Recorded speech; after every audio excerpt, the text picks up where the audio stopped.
At least there's some cool Star Wars news. Don't get too proud of this technological terror you've constructed.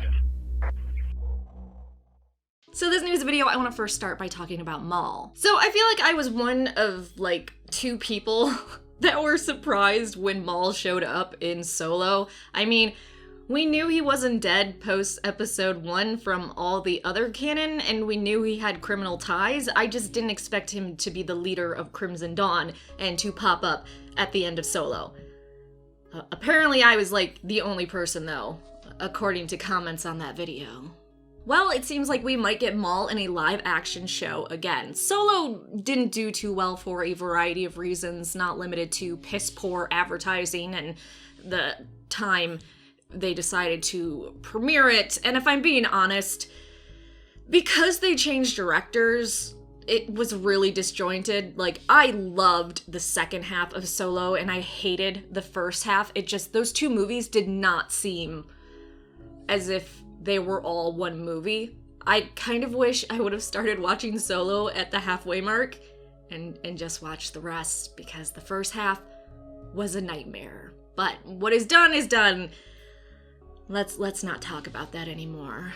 I actually had hopes we'd get another Solo movie, but after a bunch of Disney investor meetings and then them publishing the Star Wars movie timeline for the next however many years, it became apparent Solo Part 2 is not happening. Instead, they're going to focus more on their live streaming Disney Plus and doing television shows on that. And so far, we know of 2 live-action Star Wars TV shows. We're getting The Mandalorian, which is later this year, and then the Cassian Andor series. We also know they have a 3rd live-action Star Wars show in the works for their Disney Plus, but we don't know exactly what it is.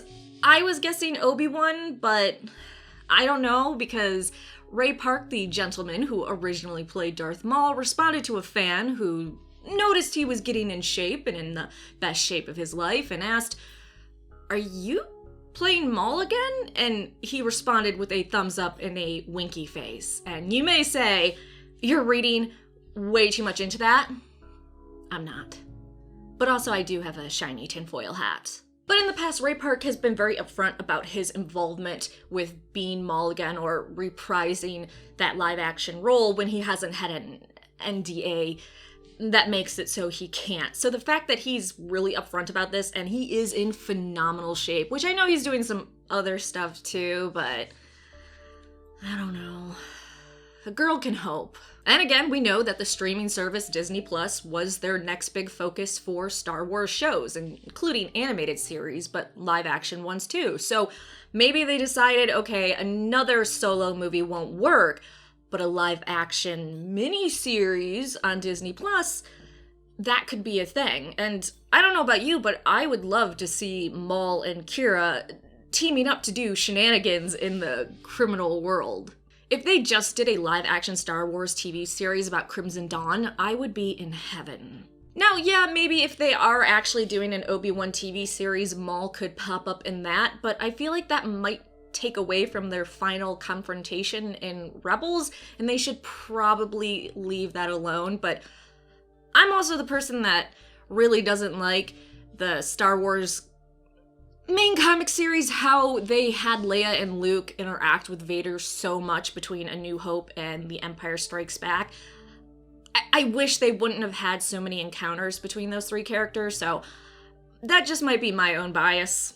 Overall, I do love the main Star Wars comic series, though. It's just my main complaint is Luke and Vader face off way too much. But what if he's actually in the Cassian Andor live-action TV series? The Cassian we knew from Rogue One was not above using criminal associates to get work done for the rebellion or get information, so maybe he does have a run-in with Crimson Dawn. Maybe he does interact with Maul for information to take down the Empire. That would tie into Maul's displeasure with Palpatine, so it could work. Okay, I know that was a lot of talking about Maul. I'm sorry. I really want to see him in another live-action show. Next, if you were hoping the second sister in the upcoming Star Wars Jedi Fallen Order game is a certain someone sorry, we're being told it's a completely new character. Now, I know everyone's first reaction is to say, oh, they're lying, they want it to be a big surprise, but for now, I'm going to believe them that it's a completely new character, and then if it turns out to be a certain someone, I'll be even more shocked, even though I absolutely hate surprises with a fucking passion. So I don't know.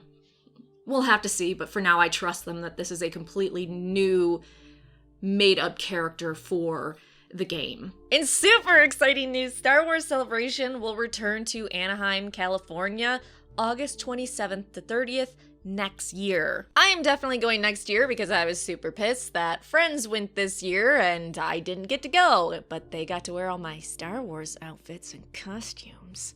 My jealousy knows no bounds about that. So hopefully, if you're going to Star Wars Celebration next year, I will see you. In other news, we have a new SVP of live action development and production for Lucasfilm. Lucasfilm president Kathleen Kennedy has put Michelle Rejwan in the role. She will be tasked with overseeing all the new TV series and feature films Lucasfilm will be putting on Disney+.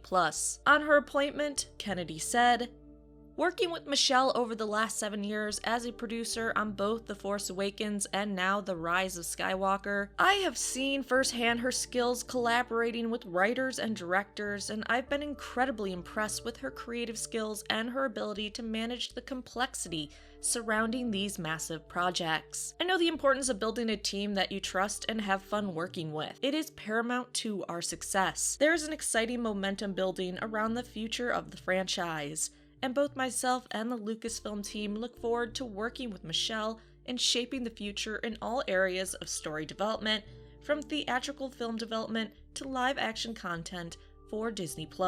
I'm still super pumped for Disney Plus's slew of live-action and animated series, especially revolving around Star Wars, so I'm happy they're putting more things in place to make sure it's successful. I feel like Disney Plus is one of the few streaming services I will actually pay money for, because every company is coming out with a streaming service, and it's getting a little ridiculous. Next, Star Wars issue 68 is coming out this July 10th and is actually going to take place right before The Empire Strikes Back, and dealing with Vader still trying to find Luke, and how they found the new Rebel base. To say I'm excited to get out of between A New Hope and The Empire Strikes Back time in the main Star Wars comics would be an understatement.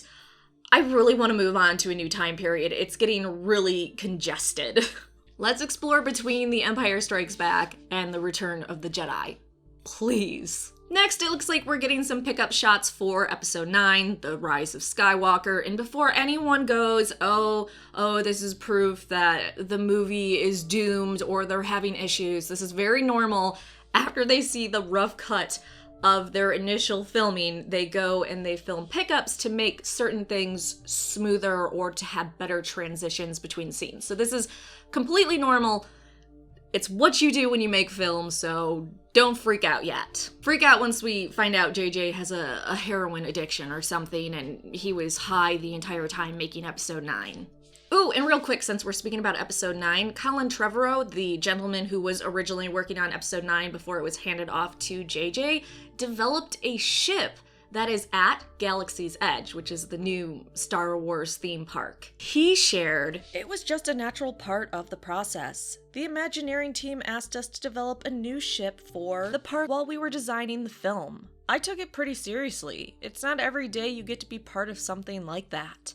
They let me see what they were working on, so I got to see what Galaxy's Edge was going to be. I think what they've created is incredible. It's such an immersive experience. It was part of an upgraded First Order fleet, an armored troop transport, the equivalent of a Black Hawk stealth helicopter. We wanted it to invoke memories of earlier ships while still being its own thing. If you look at the elements, it's kind of a hybrid of designs from 7 and 8, with some familiar elements from the OT TIE fighters like Vader's Advanced. There's a lot of history in it." He loves the ship so much that he said he wants his ashes put in it when he dies. I love when people are that enthusiastic about Star Wars.